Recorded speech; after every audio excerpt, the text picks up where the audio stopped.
Now, in this question, what we're starting off with first is the two types of cracking.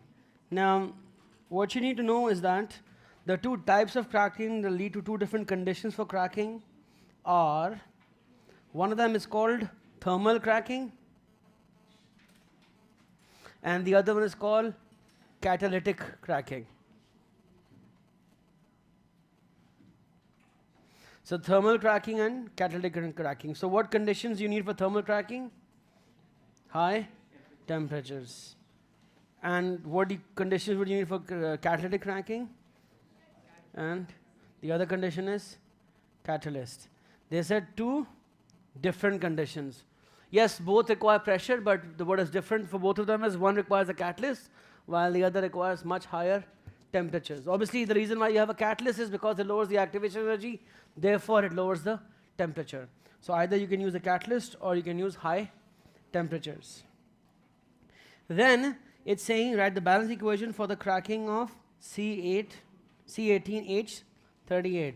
Now obviously you can have made anything, but they wanted to make an hexane out of it first. So if it's a hexane, then the other thing must be an alkene, because you can only make one alkane from this. So you got C6H14 plus C12H24. That's the first part about this is about alkanes. Then the question moves on to alkene part. So ethene reacts with bromine to give 1,2-dibromo ethane. What type of reaction this is? This is electrophilic addition. And then there is the whole mechanism. In the mechanism, you need to remember that you have to make the curly arrows from, in this case, the bond, the double bond to the bromine. So double bond to the bromine, and from the middle of bromine to the other bromine, which means that you also need to have the positive and negative charges. And your intermediate would then look like a carbocation where one bromine has a plus charge. Sorry, one bromine is attached to the carbon group, the other carbon has a plus charge, and the bromine away at least has one lone pair.